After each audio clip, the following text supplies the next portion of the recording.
That's right, doesn't look like much, but this piece of metal could save your day. If you get a branch, a rock, a sharp stick in your rad, you lose your fluid, obviously your day is over, you're walking home, or your buddies are towing you. So this is 2 pins on top, 2 screws in the bottom. We're gonna need to take some bodywork off.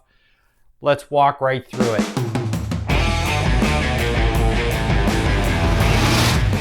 In all my years of racing, I've never raced a bike without putting these on. This one provides some structural rigidity through the 2 screws on the bottom and the 2 pins on top. This is a huge step forward from the stock setup. Okay, I'm gonna start with a 8mm. This is the 8mm socket or a T27 star driver.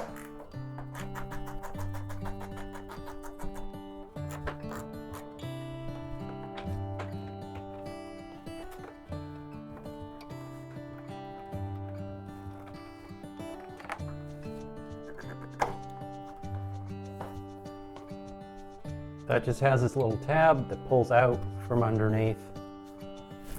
So now you can see the plastic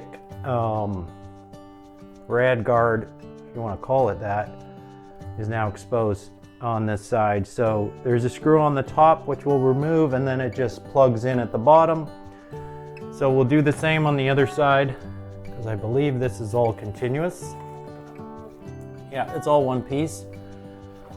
So I'll remove the yellow plastic bodywork on the other side, just same 3 screws, and then I'll be able to take the 2 screws off at the top here. There's one on each side, obviously, and we'll just, we should be able to pop that out.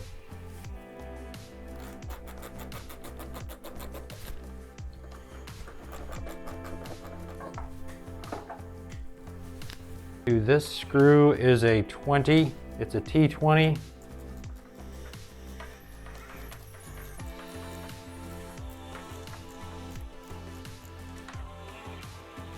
So in the kit is the Rad Guard, 2 clip nuts and 2 bolts.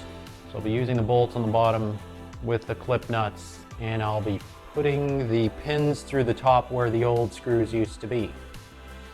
So the screw is removed from the top. This is loose now, you can see. And that'll just lift up out of the bottom.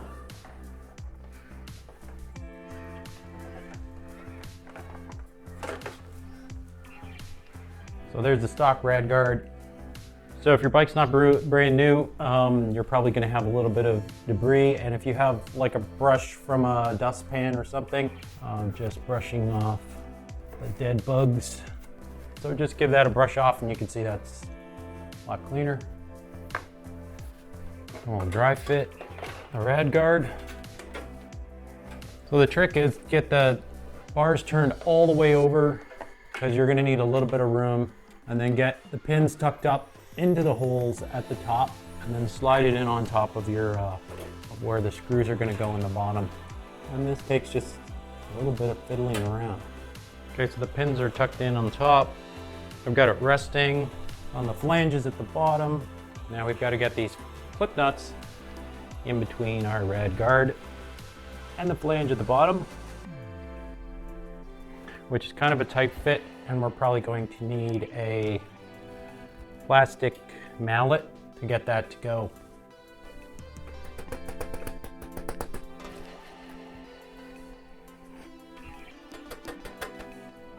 And the trick of this is just getting the line up the holes. You got the hole for the nut, the hole for the flange, and the hole on the Rad Guard. And all need to be pushed back. And it's pretty snug here, so getting them lined up is kind of important. Might actually have to flex it a little bit to get the hole to line up just exactly right. So the toughest part of this job is just getting those 3 holes lined up so that screw, so you don't end up cross-threading that. Flexing this Rad Guard a little bit will help you get that positioned where you need it, because when you drop the screw on one side, the other side is sort of slightly too far out. But if you just give it a little bit of a squeeze, it lines up nice